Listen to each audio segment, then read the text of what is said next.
ॐ अज्ञानतिमिरान्धस्य ज्ञानाञ्जनशलाकया चक्षुरुन्मिलितं येन तस्मै श्रीगुरवे नमः।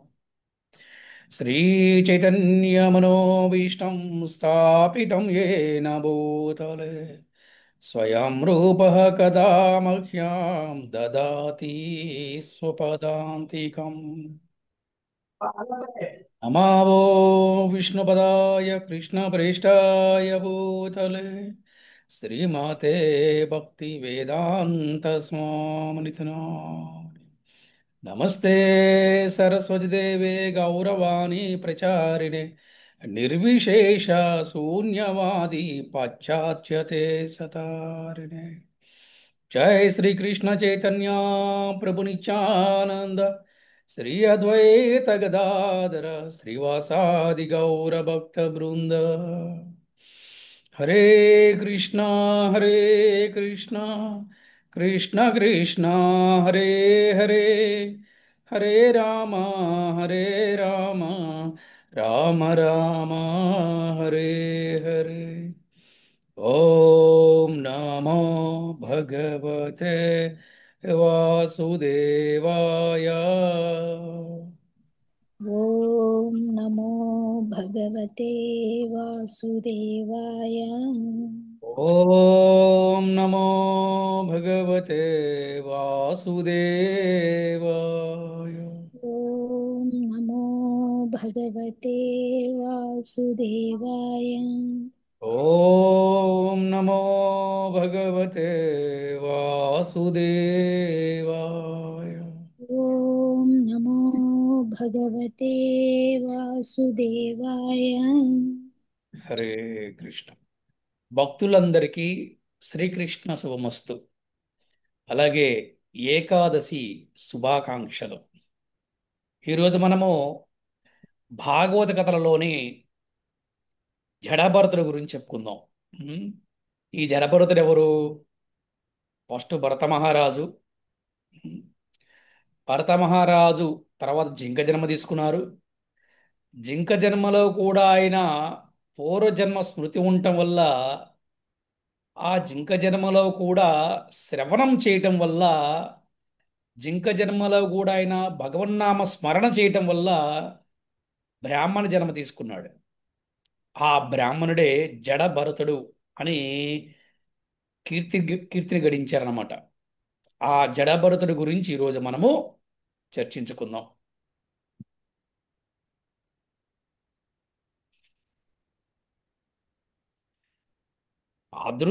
అదృష్టవంతుడైన సాధకుడు ప్రామాణిక గురు నిర్దేశములో చేసేదే సూక్ష్మ శరీర నిర్మూలనమే.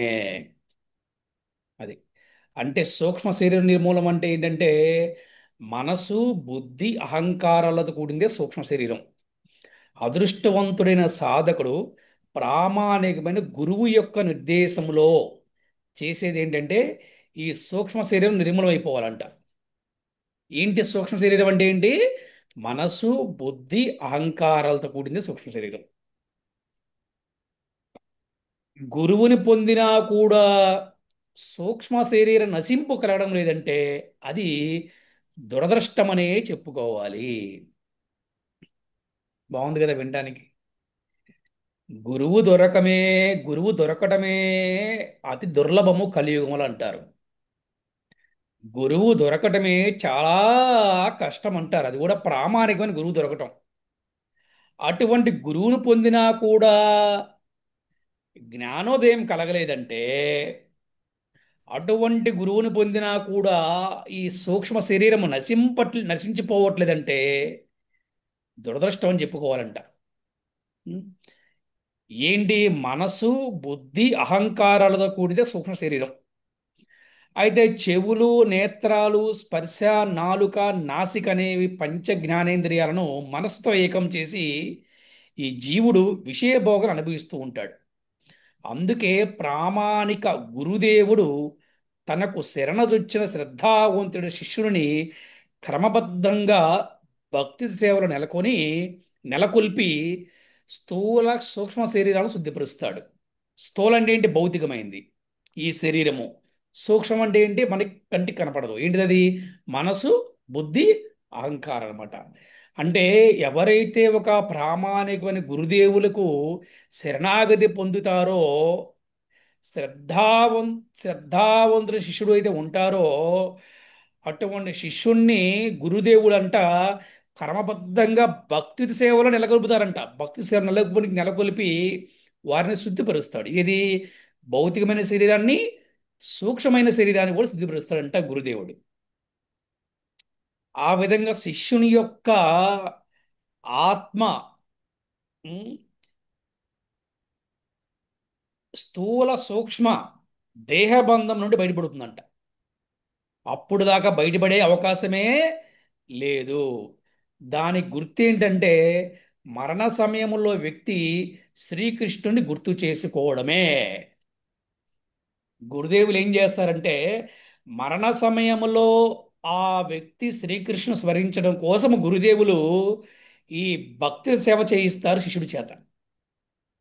అంటే కృష్ణుడితోటి సంబంధాన్ని, కృష్ణు కృష్ణుడితో సంబంధాన్ని కలుపుతున్నారు గురుదేవులు, గుర్తుపెట్టుకోవాలి. ఉం?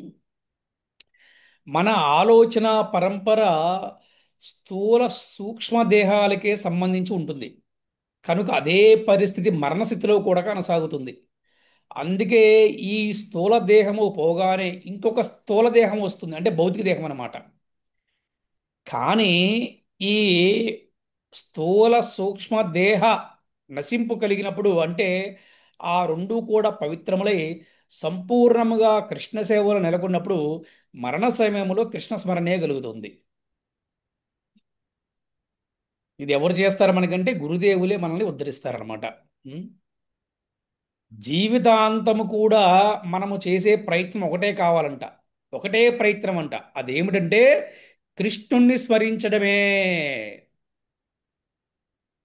కృష్ణుణ్ణి స్మరించడమే. కృష్ణుణ్ణి స్మరించడమే. మరణ సమయములో శ్రీకృష్ణ స్మరణము చేసే విధముగా మనము మన సాధనను కొనసాగించాలి. గురుదేవుల సమక్షములో మరణము ఆసన్నమైన స్థితిలో భరతుడు జింక పిల్లను తలచి తరువాత జన్మలో జింకగా పుట్టిన వైనము భరత మహారాజు కథలో మనం చదివాము. ఇంతకుముందు కథలో చదివాము. కానీ భగవత్ కరుణ వలన ఆ జింకకు పూర్వ స్మృతి పోలేదు. పూర్వజన్మ యొక్క గుర్తులు ఉన్నాయి తనకి. స్మరణ ఉంది, స్మృతి ఉంది, అంటే జ్ఞాపకం ఉంది అన్నమాట. వైరాగ్యభావనతో అది భగవత్ చింతనే చేస్తూ దేహాన్ని విడిచి ఒక ఉత్తమ బ్రాహ్మణ ఇంట్లో జన్మించింది. ఆ విధంగా జింక ఇప్పుడు ప్రస్తుత జన్మలో జడభరతునిగా దేహాన్ని పొందింది.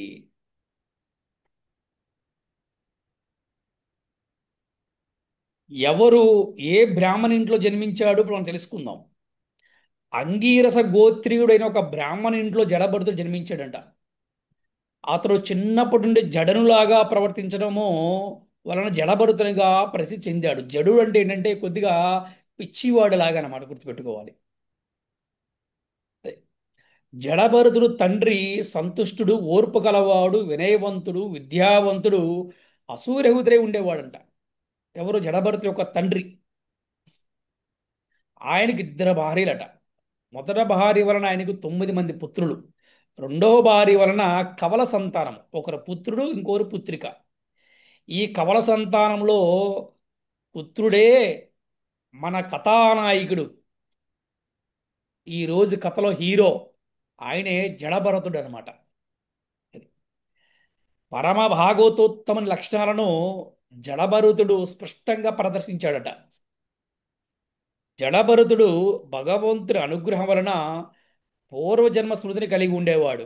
ఇక్కడ చూడండి, భక్తి ఎప్పటికీ నశించబోదని చెప్పడానికి భరత మహారాజు జన్మలో ఆయన చేసిన భక్తి వల్ల జింకగా జన్మించినా కూడా పూర్వజన్మ స్మృతి ఉంది. ఇప్పుడు మళ్ళీ జడభరతుడిగా జన్మించినా కూడా బ్రాహ్మణుడిగా ఇప్పుడు కూడా పూర్వజన్మ స్మృతి ఉంది. అందుకని అతడు అభక్తులైన తన ఇంటి వారిని చూసి భయపడేవాడంట. గుర్తుపెట్టుకోండి. ఎందుకంటే ఎక్స్పీరియన్స్ వచ్చింది కదా. ఎప్పుడైతే మనము అభక్తుల సాంగత్యం తీసుకుంటాం, మనం భక్తుల నుంచి పతనం అయిపోతాం కదా. చూడండి, జింక సాంగత్యం తీసుకొని భరత మహారాజు ఏ విధంగా ఆయన పతనం చెందారు చెప్పండి. అందుకని ఇక్కడ జడభరతుడికి అన్ని గుర్తున్నాయి. పూర్వ జన్మలో ఎవరు, అంతకుముందు జన్మలో ఎవరు గుర్తుపెట్టుకున్నాడు. అందుకని అభక్తులైన తన ఇంటి వారిని చూసి భయపడేవాడంట. ఆ? ఎందుకంటే తన ఇంటి వారు ఎవరు కూడా భక్తులు కాదు. గుర్తుపెట్టుకున్న బ్రాహ్మణులే కానీ భక్తులు కాదు. చూడండి, పరులతో మాట్లాడడానికి కూడా భయపడుతూ అతను గుడ్డివానిలాగా, పిచ్చివానిలాగా, చెవిటివానిలాగా వ్యవహరించేవాడంట. ఆ విధంగా జడనులాగా ప్రవర్తిస్తూ అతడు తనను తాను రక్షించుకోవడానికి ప్రయత్నించాడు అనమాట. అందుకే పిచ్చివాడలా ఉంటాడు కాబట్టి అతడు జడుడు అంటారు అనమాట. అదే జడబడుతుడని పేరు అనమాట. కానీ హృదయములో మాత్రం అతడు నిరంతర హరినామ సంకీర్తనం ఉండేవాడంట. కృష్ణ లీలల్ని అతను స్మరిస్తూ ఉండేవాడట. ఉత్తర సంతానంలో చిన్నవాడైన భరతుడంటే తండ్రికి అమిత వాత్సల్యం. పిల్లవాడికి ఇష్టం లేకపోయినా కూడా ఆయన అతనికి శౌచాది కర్మను బోధించాడు. అంటే బ్రాహ్మణ వంశంలో ఉన్నటువంటి ఏవైతే ఉంటాయో వేదాలు, ఇవన్నీ కూడా బోధించాడు తండ్రి. కానీ తండ్రి ఎంతగా వేద జ్ఞానాన్ని బోధించినప్పటికీ కూడా జడభరతుడు ఆయన ముందు మూర్ఖుల్లాగా వ్యవహరించాడు, కావాలని పట్టించుకోకుండా వాటిని. ఎందుకంటే ఒక భాగవతోత్తముడికి ఈ ఈ యొక్క శౌచాది కర్మలు, వేదజ్ఞానం ఇవన్నీ కూడా చాలా చిన్నగా కనిపిస్తాయి అన్నమాట. వాటి పట్ల ఎటువంటి ఇంట్రెస్ట్ ఉండదు, రుచి కలగదనమాట. ఎందుకంటే ఒక్కసారి హరినామ రుచి కలిగిన వాడు, కృష్ణ కథ రుచి కలిగిన వాడు, ఇక దేని పట్ల వారికి రుచి ఉండదు, వినడానికి ఇష్టపడడు. ఎందుకంటే జడభరతుడు పరమత భాగవతోత్తముడు కాబట్టి. అందుకని బ్రాహ్మణ కుటుంబంలో పుట్టినా కూడా తన తండ్రి ఎంత ప్రయత్నించినప్పుడు కూడా ఏంటి అతను తండ్రి ముందు ఏమి తెలవని వాళ్ళగా, అమాయకుల్లాగా, మూర్ఖంగా ప్రవర్తించేవాడంట. అంటే అప్పుడన్నా వీడిని వదిలేస్తారు అని చెప్పేసి పిల్లవాడిని. అలాగే ఉపదేశానికి తాను అనర్హుడని తండ్రి భావించేలాగా భరతుడు కార్యక్రమాలు చేసేవాడంట. ఆ, మీ నాన్నగారు మీరు వేద విజ్ఞానాన్ని నాకు ఉపదేశిస్తున్నారు కానీ ఇది నాకు అర్హత లేదు అనేలాగా ప్రవర్తించేవాడంట. ఎందుకు? వాటిలో చిక్కుకోకూడదని. ఎలాగో ఇంతకుముందు జింక జన్మ తీసుకున్నాం, ఇంతకుముందు ఎలాగో భరత మహారాజు ఉన్నాం, కానీ ఈ జన్మలైనా సరే మనం భగవంతుని చేరుకోవాలి. కానీ ఇక ఇటువంటి మనకు వద్దనుకున్నాడు జడబడుతున్నాడు అన్నమాట, గుర్తుపెట్టుకోవాలి. మలమూత్ర విసర్జన పిమ్మట చేతులు కాళ్ళు కడుక్కోమని తండ్రి ఆదేశిస్తే ఆ కార్యం చేసే ముందు అతను కాళ్ళే కడుక్కునేవాడు, చేతులు కడుక్కునేవాడు కాదంట. ఆ విధంగా ప్రతి కార్యాన్ని కూడా అతను విరుద్ధంగా చేసేవాడు, ఎవరు తండ్రి పట్ల కావాలని. ఆయన కూడా తండ్రి మాత్రం పుత్రుని పట్ల మమకారాన్ని విడిచిపెట్టలేదంట. సాయి శక్తులా ప్రయత్నించేవాడట. జడభరతుని గొప్ప విద్వాంసునిగా చేయాలనుకున్నాడు. జనరల్గా బ్రాహ్మణ కుటుంబాలు ఇలా ఉంటారు, పెద్ద విద్వాంసులు చేయాలనుకుంటారు, మంచి పండితులు చేయాలనుకుంటారు, అష్టావధానాలు చేయాలనుకుంటారు అన్నమాట. జనరల్గా ఎవరైనా సరే అలా అనుకున్నాడు తన తండ్రి. కానీ ఫలితం మాత్రం శూన్యమైపోయింది అనమాట. ఇంతలో అతనికి మృత్యువే హరించింది. ఈలోగా తండ్రి మరణించడం కూడా జరిగింది. అప్పుడు తన చిన్న భార్య తన కవల సంతానాన్ని సవతికి అప్పగించి భర్తతో పాటు ఆవిడ కూడా శరీరం విడిచిపెట్టిందట. ఇకపోతే ఇప్పుడు జడభరతుడికి తల్లి లేరు, తండ్రి కూడా లేరు. గుర్తుపెట్టుకోవాలి, తల్లి లేరు, తండ్రి కూడా లేరు. ఇకపోతే తండ్రి పోగానే సవతి సోదరులు ఎవరైతే ఉన్నారో జడభరతుడికి విద్య చెప్పించే ప్రయత్నం మానుకున్నారు వాళ్ళు. ఇంకా వారందరూ వేదజ్ఞాన పండితులు అయ్యారే కానీ భగవద్భక్తి మాత్రం వారికి అబ్బలేదు. చూశారు కదా, వాళ్ళు పేరుకు బ్రాహ్మణులే కానీ వాళ్ళకి ఎవరు కూడా భగవద్భక్తి అబ్బలేదు. కానీ జడభరతు మాత్రము భాగవతోత్తముడు అయిపోయాడు అనమాట. కాబట్టి జడభరతుని స్థితి వారికి అర్థం కాలేదు. మనం కూడా చూస్తున్నాం మన కుటుంబాల్లో, కొన్ని కుటుంబాల్లో భక్తి చేస్తున్న ఇటు పిచ్చోడరా అని చెప్పి అనుకుంటారు. వాళ్ళేది గొప్పల్లో ఫీల్ అవుతారనమాట. అది. కానీ ఒక భాగవతోత్తముడి యొక్క స్థితిని, ఒక భాగవతుడి యొక్క వైభవాన్ని, ఒక భాగవతుడి యొక్క గొప్పతనాన్ని ఆ, సామాన్య మానవులు అర్థం చేసుకోలేరు. అంత శక్తి వారికి ఉండదన్నమాట. అందుకని వారు ఎప్పుడు కూడా తన సోదరులు అతని పట్ల అమర్యాదగానే వ్యవహరించేవారంట. ఆ, అలాగా ఆయన ఆ, ఏమి ఆహారం ఇస్తే అదే ఆహారం తినేవాడంట. అది రుచిగా ఉందా, పాచిపోయింది కూడా చూసేవాడు కాదంట. అతడు ఎప్పుడు కూడా ఇంద్రియ తృప్తి కొరకు అసలు భోజనమే చేయలేదట. ఉం. శీతోష్ణాలను గాలి వాళ్ళని లెక్క చేయలేదట. అతడు శరీరాన్ని కూడా కప్పుకునేవాడు కాదంట. అయినా కూడా ఆయన దేహం చాలా చక్కగా ఉండేదంట. అవయవాలు కూడా దృఢంగా ఉండేవంట. ఆ, అలాగే ఒక యజ్ఞోపేతం ఉండేది. అది కూడా మురికి పట్టిపోయి ఉండేదన్నమాట. జనరల్గా బ్రాహ్మణుడు యజ్ఞోపేతం ఉంటుంది కాబట్టి ఆ విధంగా నేల మీద పడుకుండేవాడట. కేవలం కొద్ది ఆహారాన్నే ఆయన స్వీకరించి పనిచేసేవాడట. అదే అదనుగా సవతి సోదరులు అతనితో వ్యవసాయ పనులను చేయించేవారంట. ఏదో కొద్దిగా అన్నం పెట్టేవారు ఆయనకి అంతే. అయినా కూడా వారి పట్ల ఎటువంటి కోపం లేదంట జడభరతుడికి. చూడండి, ఎటువంటి కోపం లేదట అతనికి. ఎందుకంటే అతను పూర్తిగా, అంటే భౌతికంగా అతను పిచ్చి వల్ల కనిపిస్తున్నాడు. కానీ అతను అంతర్గతంగా అతను కృష్ణుడితో మమేకమైపోయి ఉన్నాడు.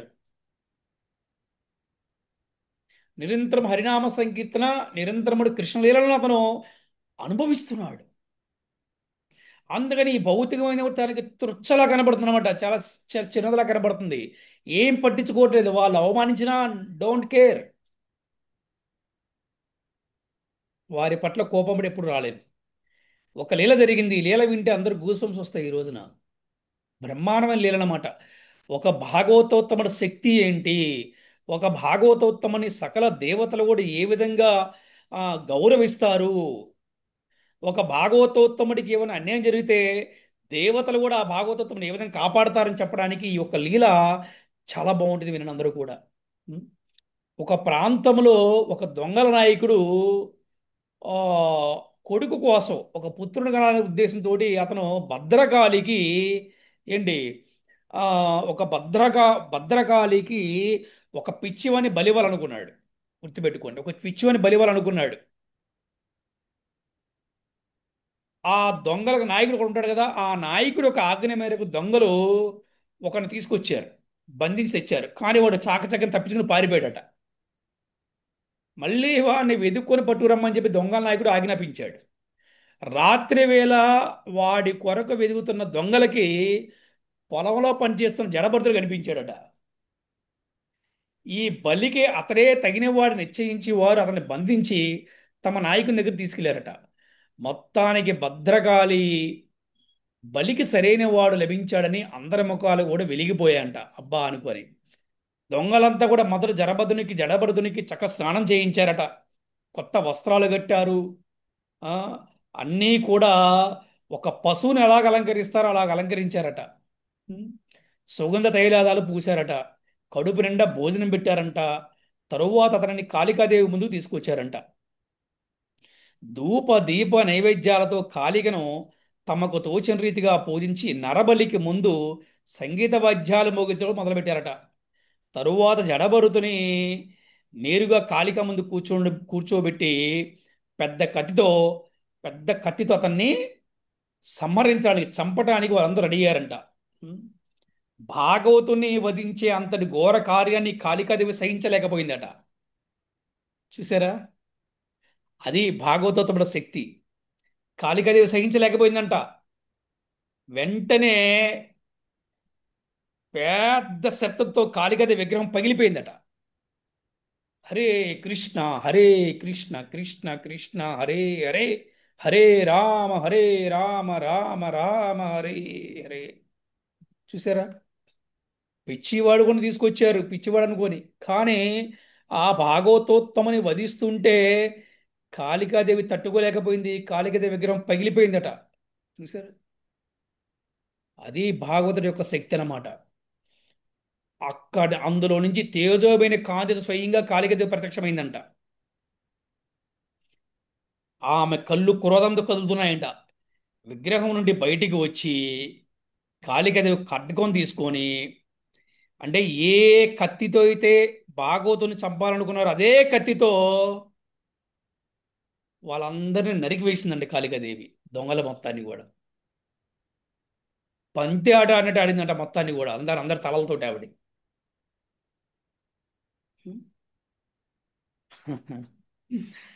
అంతేకాకుండా ఒక రక్తాన్ని తాగడం మొదలుపెట్టిందండి కాళికాదేవి. అంటే ఏం అర్థం చేసుకోవాలంటే, మహాత్ముడైన వ్యక్తి పట్ల అపరాధం అనర్చే వారికి ఈ విధంగానే శిక్ష విధించబడుతుంది. అందుకైనా ఆయన భాగవతోత్తములతో జాగ్రత్త ఉండాలని చెప్పారు. అందుకే చెప్తారు, నాయన పాముతోటి స్వామితోటి జాగ్రత్తగా ఉండరా నాయన అని చెప్తారు. పెద్దలు గుర్తుపెట్టుకోవాలి. స్వాములతోటి పాములతోటి జాగ్రత్తగా ఉండండి రా అని చెప్తారు పెద్దలు. అందుకే ఎప్పుడు కూడా భాగవతులని, కృష్ణ భక్తులని, స్వామీజీలని, మహాత్ములని సామాన్యమైన వ్యక్తులకు ఎప్పుడు భావించకూడదు. వారిలో ఉండే శక్తి ఎలా ఉంటుందంటే చూశారు కదా, అలా ఉంటుందన్నమాట శక్తి. వాళ్ళు ఏం యుద్ధం చేయరు, వాళ్ళ కోసం ఎవరెవరు పంపిస్తారు భగవంతు యుద్ధం చేయడం కోసం. అది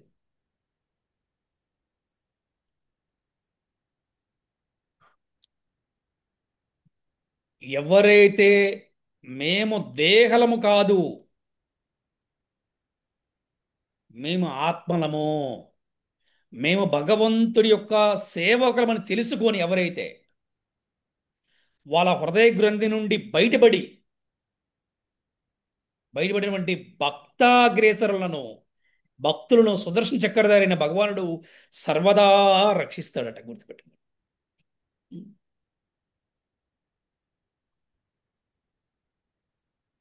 అందరూ చెప్పండి. భగవంతుడే శిక్షించాలనుకుంటే భగవంతుడే భగవంతుడే శిక్షించాలనుకుంటే శిక్షించాలనుకుంటే ఎవరూ కూడా రక్షించలేరు. ఎవరు ఎవరు కూడా కూడా రక్షించలేరు. రక్షించలేరు. భగవంతుడే రక్షించాలనుకుంటే భగవంతుడే భగవంతుడే రక్షించాలనుకుంటే రక్షించాలనుకుంటే ఎవరూ కూడా శిక్షించలేరు. ఎవరు ఎవరు కూడా కూడా శిక్షించలేరు. అవునా? అర్థమైందా ఇవాళ కథలో చూసారా? అవునా? సాక్షాత్తు కాళికదే విగ్రహం పగిలిపోయిందట. అంతటితో ఆగిపోలేదు. అక్కడి నుంచి కాళికదే వచ్చి వాళ్ళందరం కూడా సంహరించేసిందంట. అది భాగవతుల యొక్క గొప్పతనం. భాగవతుడు అంటే కృష్ణుడికే కాదండి, సకల దేవతలకు కూడా ఇష్టమట. తెలుసా? సకల దేవతలు కూడా గౌరవిస్తారట. ఆ, అది భాగవతుల గొప్పతనం అనమాట. అందుకని ఎవరు కూడా భాగవతుని ఎవరు కూడా సామాన్య మానవుల్లాగా ఎప్పుడు కూడా చూడకూడదు. ఉం? భగవద్భక్తులు సదా భగవద్ పాద పద్మాలు ఆశ్రయించి ఉంటారు కనుక ప్రాణభయం కలిగినా కూడా నిర్భయంగా ఉంటారంట. గుర్తుపెట్టుకోండి. ప్రాణం పోయింది తెలిసినా కూడా నిర్భయంగా ఉంటారంట. చూసారా? అదే బయట వాళ్ళైతే ఏడుస్తారు, గోలగోలగా పెట్టేస్తారు కదా. అది అది నిర్భయం అంటే భయం లేని వాళ్ళ ఉంటాడు అనమాట. అది ఆ విధంగా కాళికాదేవి పరమ భాగవతుడైన జడభరతుని దొంగల గుంపు నుండి రక్షించింది. తరువాత జడభరతుడు స్వేచ్ఛగా వనములో సంచరించసాగాడు.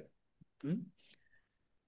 అదే సమయంలో సింధు సౌవీర దేశాలకు రాజైన రహుగణుడు ఆయన కపిలముని ఆశ్రమానికి వెళ్తున్నాడట. అతని పల్లకిని మోయడానికి ఒక బోయివాడు తక్కువయ్యాడు. బోయివాడు అంటే ఆ పల్లకి మోసేవాడు అనమాట. ఒక బోయి అంటారు, బోయి అంటే తక్కువయ్యాడు అనమాట. ఒకడు పల్లకి మోసేవాడు. అటువంటి బోయి కొరకు వెతుకుతున్న భటులకు జడభరతుడు కనిపించాడు. అందులో జడభరతుడు మంచి మంచి దేహదారి, మంచి పుష్టి కనపడతాడు కాబట్టి ఇతడు పల్లకి మోడని సరైన వాడని వాళ్ళు నిశ్చయించుకున్నారట. భటులు అతనికి ఆ పని పురమాయించారు. జడభరతుడు ఎటువంటి అభ్యంతరం చెప్పలేదు ఇక్కడ. ఎందుకు చెప్పలేదో మనం చూద్దాం. ఉం? ఇక్కడ రాజుని ఉద్ధరిస్తున్నాడు ఆయన అండి. లేకపోతే ఆయన ఏంటి వెళ్ళి రాజు పల్లకి మోయడం చెప్పండి. అరే భక్తుడి లీలలు, భక్తుడి కథలు, భక్తుడి లీలలు, భగవంతు లీలలు చాలా బాగుంటాయి అన్నమాట. ఉం? ఎటువంటి అభ్యంతరం చెప్పకుండా పల్లకిని భుజంపై ఎత్తుకున్నాడట. కానీ సరికి నడవలేకపోతున్నాడు. ఎందుకు నడవలేకపోతున్నాడు తెలుసా? నేలపైన తన కాలు కింద పురుగులు చీమలు పడి చచ్చిపోతాయనే ఉద్దేశంతో అతను ప్రతి 3 అడుగులకు నేలను పరిశీలిస్తున్న అడుగుతున్నాడట. చూడండి. చూసారా? ఇది భాగవతోత్తముడు అంటే. భాగవతోత్తముడు ఎలా ఉంటాడంటే సర్వ జీవుల పట్ల దయ, కరుణ, ప్రేమతో ఉంటాడనమాట. నా కాళ్ళ కింద చీమ చనిపోతుంది, పురుగు చనిపోతుందని ఆలోచించి ఆయన ఏంటి ప్రతి 3 అడుగులు కూడా ఆగుతున్నాడు ఒకసారి. దానివల్ల వేరే బోయిలతో అంటే పల్లకి మోసే వేరే వారితో సమానంగా కూడా నడవలేకపోతున్నాడట. దానికి పల్లకి మాట మాటికి ఆగిపోతుంది, ఊగుతుందన్నమాట. ఊగిపోతుంది. ఈ విషయము రాజు కోపం వచ్చింది బాగా. పల్లకిని సమంగా మొయ్యలేరా, జాగ్రత్తగా మోయండి అని గట్టిగా అరిచాడు రాజు. రాజు అరుపులకు భయపడినటువంటి అక్కడ బోయిలు అంటే ఆ పల్లకి మోసేవాళ్ళు వాళ్ళు చెప్తున్నారు, రాజా, విధి నిర్వహణలో మేము చక్కగానే ఉన్నాము, కానీ ఈ క్రొత్త వ్యక్తి వచ్చాడు, దానివల్ల ఈ కష్టం కలుగుతుంది, ఇతడు మాతో సమానంగా నడవలేకపోతున్నాడని చెప్పారనమాట. ఆ మాట వినగానే రాజుకు విపరీతంగా కోపం వచ్చింది. ఆ, జనరల్గా రాజు విఘ్నుడే, అందుకని కపిలముని ఆశ్రమానికి వెళ్తున్నాడు. అయినా కూడా ఆయనకి రజోగుణ ప్రభావం వల్ల జడభరతంతో వ్యంగ్యంగా మాట్లాడాడనమాట. ఎలా వ్యంగ్యంగా మాట్లాడంటే, అయ్యా సోదరా, నీకెంత కష్టం వచ్చింది, చాలా దూరం నుండి ఒక్కడవే పల్లకి మోస్తున్నట్లున్నావు, దాని వలన అలిసిపోయావా, దానితో పాటు ముసలితనం నీ కష్టాన్ని కలిగిస్తున్నట్లు ఉందే, నీ దేహం దుర్బలంగా ఉంది, నీకు తోటివారు సహాయపడటం లేదా అని వ్యంగ్యంగా మాట్లాడాడంట. కానీ రాజు యొక్క ఎత్తుబడి మాటలు జడబడుతుడికి ఏమీ అనిపించలేదంట, అతని హృదయానికి ఏం తాకలేదంట అసలు.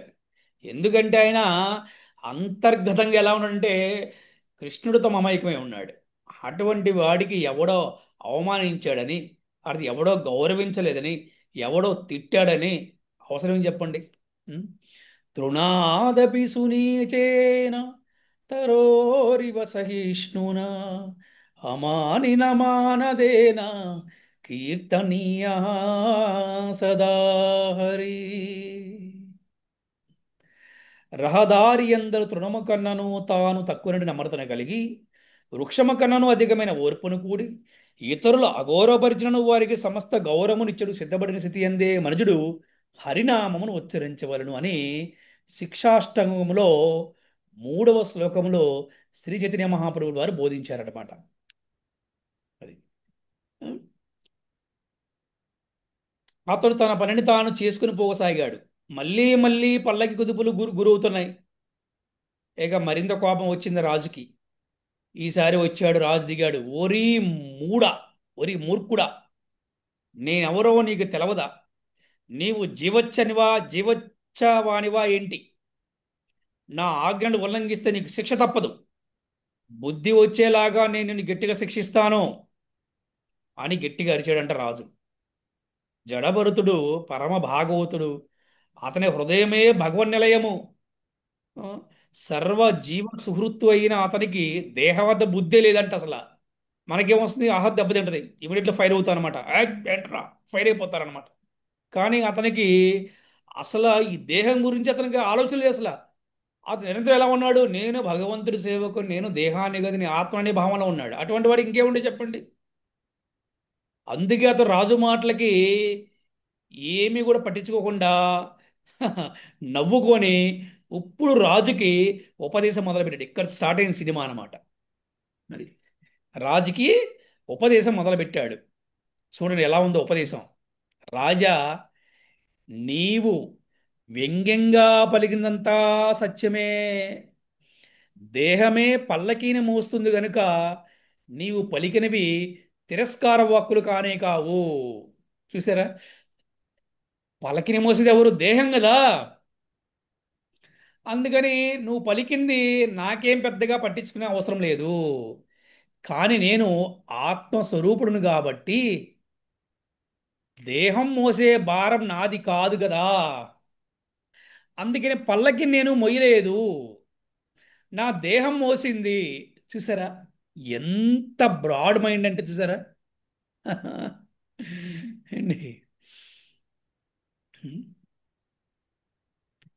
ఈ యొక్క పల్లకీలు, ఈ విషయాలన్నీ కూడా దేహానికే కదా, ఆత్మ కావు కదా. కాబట్టి నేను బక్క చిక్కి ఉన్నానని నీవు అనడము సబబే కదా. రాజా, నేను జీవచ్చవాన్ని అన్నావు కదా నీవు అని నువ్వు అనవసరంగా నిందించావు నన్ను రాజా. ఇప్పుడు మొదలుపెట్టాడు. భౌతికమైన ప్రతిదానికి అద్యంతాలు ఉన్నాయి. నీవు రాజు అని తలచి నన్ను ఆజ్ఞాపించే ప్రయత్నం కూడా మంచిది కాదు నీకు.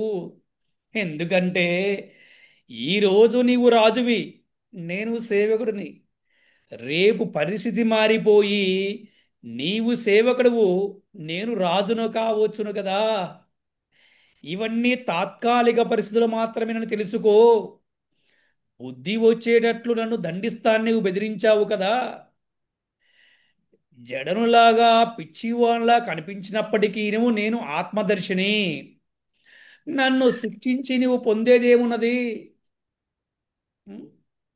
ఒకవేళ నువ్వు భావించినట్లు నేను జడునే అయితే నీ విధించే శిక్ష ఎటువంటిదని చచ్చిన గుర్రాన్ని బాధరమే అవుతుంది అన్నాడు.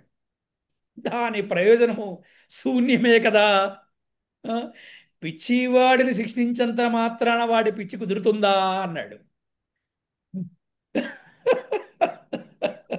అసలు ఎవరైనా చెప్పగలరా చూడండి ఎంత బాగా చెప్పాడు. అంటే ఈ దేహం ఆఫ్టర్ ఆల్ నువ్వు కొట్టుకుంటే దేహాన్ని కొడతావు కదా.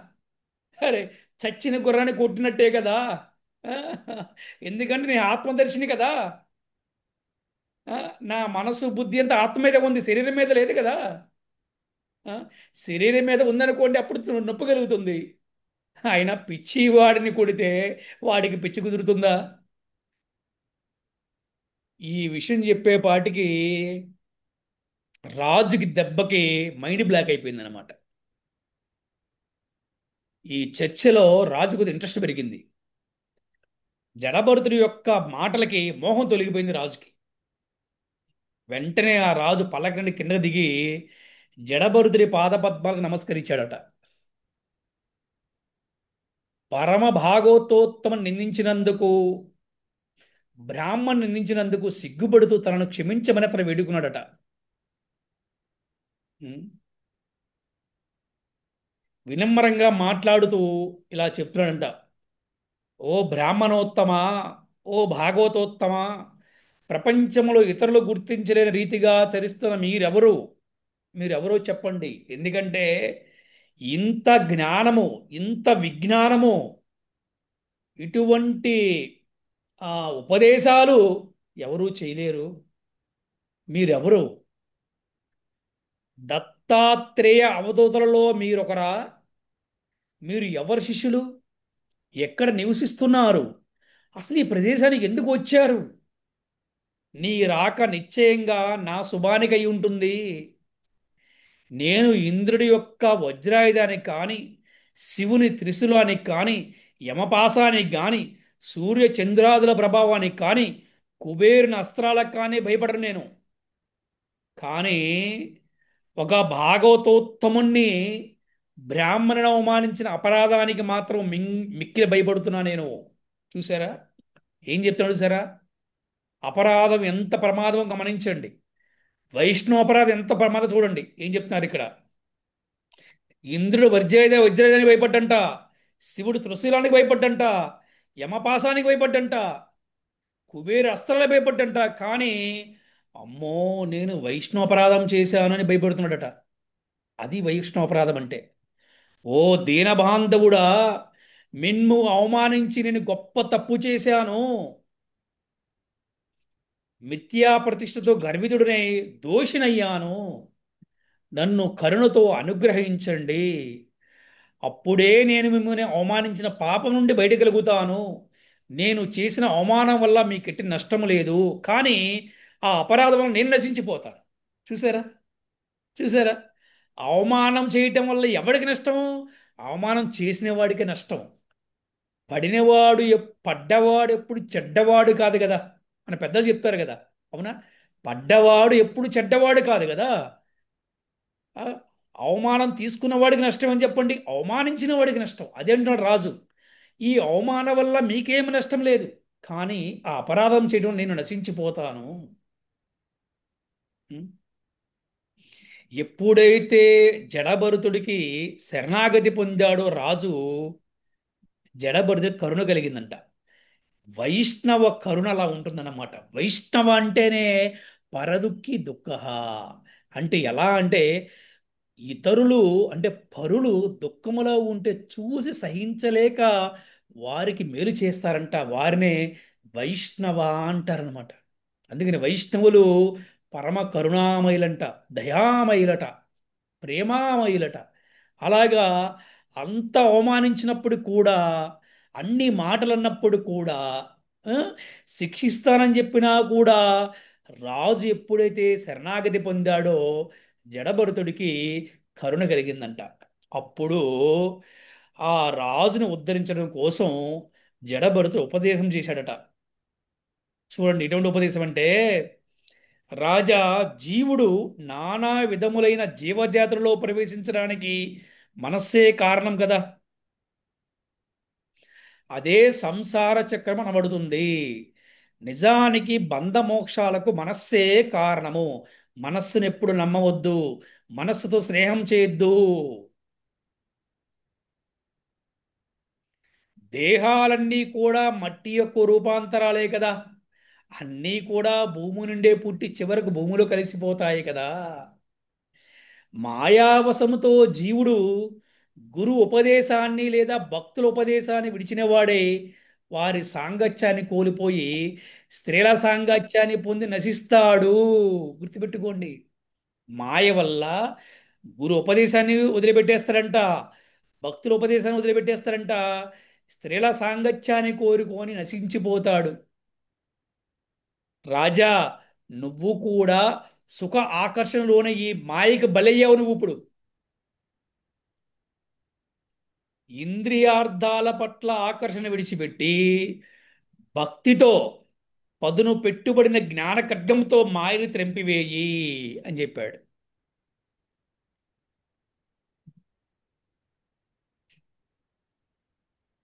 జడభరతుని యొక్క తత్వోపదేశంతో పూర్ణ సంతోషాన్ని పొందినటువంటి రహుగణుడు రాజు అప్పుడు ఆయనతో ఇలా అంటున్నాడు: స్వామి, దేవతలకైనా లభ్యం కానంటి భగవద్భక్తి మీ పాద పద్మ ధూళి స్పర్శిచే లభిస్తుందని చెప్పడం అతిశయోక్తి కాదు.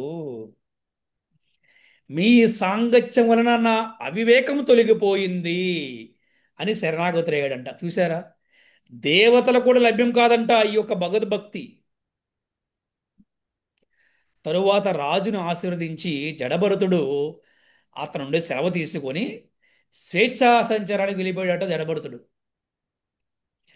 జడభరతుని సాంగత్యం వలన రహుగణుడనే ఒక రాజు ఆత్మతత్వ విధుడై ఆయన దేహాత్మ భావాన్ని విడిచిపెట్టాడు అనమాట. అంటే భౌతిక భావాన్ని విడిచిపెట్టాడు. ఉం? భగవద్దాసును ఆచరించిన వాడు అత్యంత సులభముగా దేహ భావన విడిచిపెడతాడనే విషయానికి ఇదే చక్కని ఉదాహరణట. భగవద్దాసును ఆశ్రయించిన వాడు చూసారా, ఆరే భాగవతోత్తములు. జడభరుతుడు తెలియజేసినటువంటి పతము విష్ణు భగవానుని వాహనమైన గరుడుని పతనం వంటిదంట. ఇక సామాన్య రాజులు ఈగల వంటి వారట. ఈగలు గరుడును అనుసరించలేవు కదా. అందుకే గొప్ప గొప్ప రాజులైనా కూడా భక్తి యొక్క పతమును మనస్సులోనైనా అనుసరించలేకపోయారట. భగవద్భక్తి కారణంగా భరత మహారాజు నవ యవన ప్రాయంలోనే రాజ్యాన్ని విడిచిపెట్టగలిగాడు. దేవతలకి ఈర్ష్యను కలిగించే ఐశ్వర్యాలను అతడు కృష్ణ భక్తి పట్ల ఆకర్షితుడై అన్నింటినీ విడిచిపెట్టాడంట. అంటే దేవతలకు ఈర్ష్య వస్తుందంట, అంత ఐశ్వర్యాలు ఉన్నాయంట భరత మహారాజుకి. వాటిని విడిచిపెట్టాడు, కేవలం కృష్ణ భక్తి పట్ల ఆకర్షితుడైపోయి విడిచిపెట్టేశాడు. ఎందుకంటే శ్రీకృష్ణుడు పరమ ఆకర్షకుడు కనుకనే ఆ దేవదేవుని కొరకు మనుజుడు సమస్తమైన కోరికలను విడిచిపెట్టి భక్తి చేయగలుగుతాడంట. భగవత్ ప్రేమ పట్ల ఆకర్షితులైన వారు మోక్షాన్ని కూడా తుచ్చంగా భావిస్తారట. మాకు మోక్షం ఎందుకు, ఎక్కడ ఉన్నా కృష్ణుడికే సేవ చేయాలి, కృష్ణుడు కోరిక మేరకు మేము ఎక్కడైనా ఉంటాం, వారే గురువులు. చూసారు, కృష్ణుడు కోరిక మీదకి కదా గురువులు భూలోకానికి వచ్చేది, చెప్పండి. అవునా? అయ్యా నువ్వు వెళ్ళి అక్కడ ప్రచారం చెయ్యి, భక్తులు చేయమని చెప్పి ప్రభుపాదులను పంపించారు కృష్ణుడు. అందుకే ప్రభుపాదులు ఇక్కడికి వచ్చి ప్రపంచం మొత్తం మార్చారనమాట. అందుకే గురువులు సామాన్యమైన వ్యక్తులు కాదు, కానీ చూడటానికి సామాన్య వ్యక్తుల్లా ఉంటారు. కొన్నిసార్లు వారు చాలా సాదాసీదా ఉంటారు, పిచ్చి వాళ్ళ ఉంటారు. అయినా కూడా వారు సాక్షాత్ భగవంతుడి యొక్క సేవకులు, భగవంతుడి యొక్క శక్తి ఉంటుంది వాళ్ళనమాట. అందుకని భగవత్ ప్రేమ పట్ల ఆకర్షితులైన వారు మోక్షాన్ని కూడా పెద్ద పట్టించుకోరట. భరత మహారాజు ఎంతటి మహిమాన్వితుడంటే జింక దేహంలోనైనా అతడు భగవంతుని మరిచిపోలేదట. చూసారా, అందుకే శ్రవణ కీర్తనలో అభిరుచి కలిగిన భాగవతులు భరతుని విశుద్ధ గుణాలను చర్చిస్తూ అతని కర్మలను కొనియాడుతూ ఉంటారంట. ఆహా, భరత మహారాజు ఎంత గొప్పవాడు! యవ్వన వయసములోనే రాజ్యాన్ని త్యజించాడే! ఆహా, ఎంత గొప్పవాడు! ఎంత భగవద్భక్తి చేశాడు! ఉం? భరతుని యొక్క చరితము సర్వమంగళమయమట. దీనిని శ్రద్ధగా ఆలకిస్తే, కీర్తిస్తే నిశ్చయంగా ఆయువు, సంపత్తులు వృద్ధి చెందుతాయట. దాని చేత మనిషి కూడా యశోవంతుడు కూడా అవుతాడట. ఆ? సులభంగా ఉన్నత లోకాల్ని పొందగలుగుతాడట. చివరికి మోక్షాన్నైనా కూడా పొందుతాడట. భరత మహారాజు కర్మలను వినడం వలన సమస్త అభిష్టాలు కూడా నెరవేరుతాయట. ఈ ప్రకారంగా మనిషికి అన్ని విధాలైన లౌకిక ఆధ్యాత్మిక కోరికలు కూడా చక్కగా తీరిపోతాయట. భరత మహారాజు చరితమును అధ్యయనము చేసినంత మాత్రమే సకల అభిష్టాలు పొందుబడతాయి గనుక వాటి కొరకు తిరిగి అన్యులను ఆశ్రయించవలసిన అవసరము కలుగదు. అంటే ఏంటి?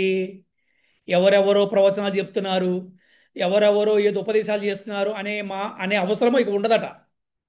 చూసారా? ఈ విధంగా భరత మహారాజు యొక్క 3 జన్మలు భక్తి యోగ సాధకులకు చక్కని స్ఫూర్తిదాయకాలుగా అవుతాయి. శ్రీ భరత మహారాజుకి జై. జడ భరతుడికి జై. గ్రంథరా శ్రీమద్ భాగవతంకి జై. వాంఛాకల్పతరుభ్యశ్చ కృపా సింధుభ్యేవ చ పతితానాం పావనేభ్యో వైష్ణవేభ్యో నమో నమః. హరే కృష్ణ. శ్రీల ప్రభుపాద్ కీ జై. శ్రీల గురుదేవ్ కీ జై. అనంత కోటి వైష్ణవ భక్త బృంద కీ జై. ఏకాదశి మహామహోత్సవ కీ జై. హరి హరి బోల్.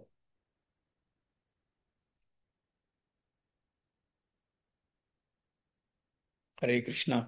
ఈరోజు మనం చెప్పుకున్నటువంటి జడభరతుని కథలో మీకు ఏమైనా సందేహం ఉంటే అడగవచ్చు. అలాగే ఈ కథలో మోరల్ ఏంటి, ఆ, ఈ కథ ద్వారా మీకు ఏం అర్థమైంది మీరు తెలియచేయవచ్చు. హరే కృష్ణ. ఉమ్, ఉమ్, భగవంతుడిని సేవించే వారిగా ఉంటే ఉమ్, మనకి ఎవరి నుండి కూడా ఆపద ఏ రకంగానూ రాదు అనే విషయం బాగా అర్థమైంది ప్రభుజీ.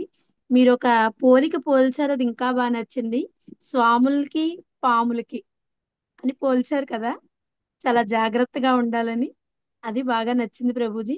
ఎవరైతే భగవంతుడికి సేవ చేస్తారో వారిని ఏ రకంగా కూడా కామెంట్ చేయకూడదు అనే విషయం బాగా అర్థమైంది ప్రభుజీ. బాగా చెప్పారు. మనకి దశ విధ నామపరాధాలు ని పద్మపురాణంలో వర్ణించారనమాట. అంటే 10 అపరాధాలు ఉన్నాయి మనకి. మన ఇస్కాన్ టెంపుల్ బుక్ స్టాల్లో ఉంటుంది. భజన మాలిక అనే పుస్తకం ఉంటుంది, కొనుక్కోండి మీరు ఎప్పుడైనా వెళ్తే. లేకపోతే మన దశావతారి చెప్పండి, మీకు పంపిస్తారు. అందులో ఉంటుందన్నమాట. ఆ 10 అపరాధాల్లో పద్మపురాణంలో చెప్పబడింది ఇటువంటి అపరాధాల గురించి. మొట్టమొదటి అపరాధం ఉంటుందన్నమాట. భగవంతుని నామమును ప్రచారం చేయటములో జీవితమును దారబోసిన భక్తులను దూషించుట. అది.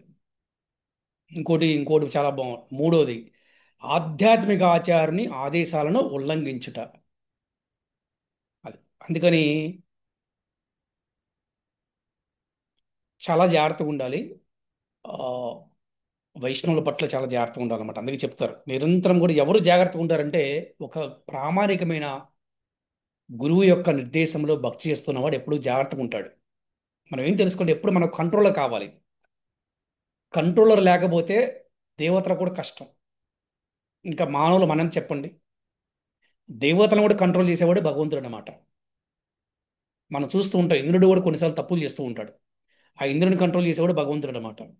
అందుకని చాలా జాగ్రత్తగా మనం ఉండాలి. క్రమశిక్షణతో భక్తి చేయాలి. భక్తి అంటే ఎలాంటిదంటే, ఇంకో దాంతో పోలుస్తాం మీకు.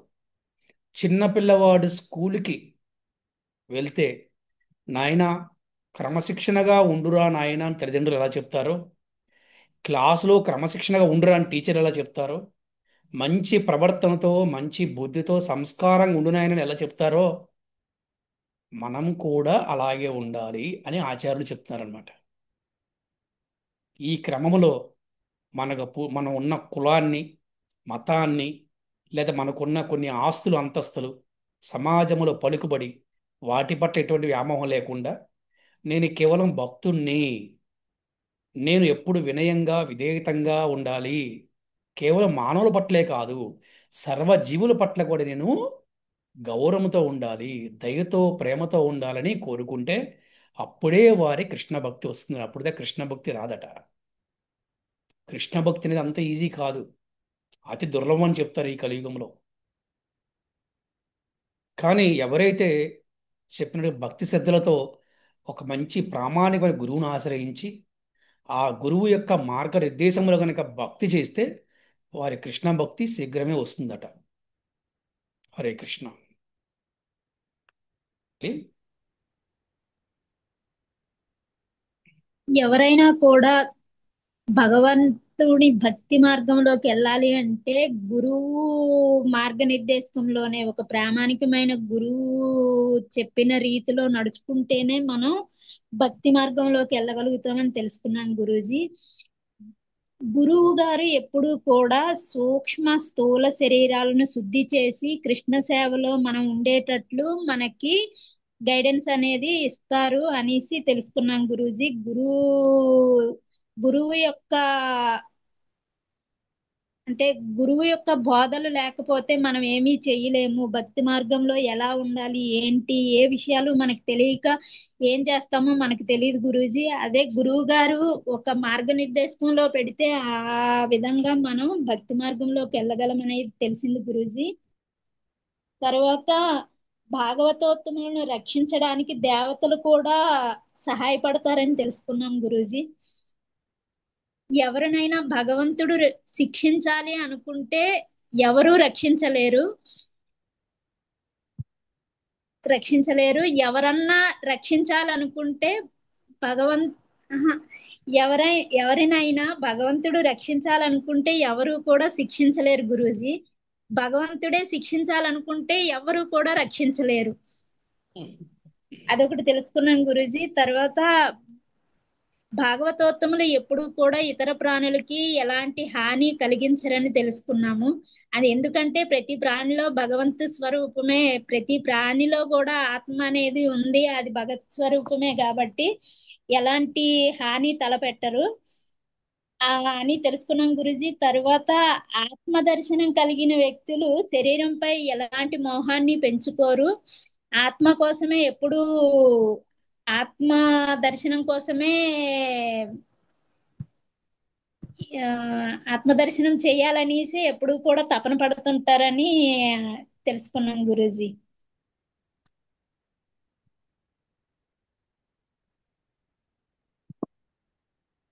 హరే కృష్ణ. హరే కృష్ణ గురూజీ. కాని వాటితో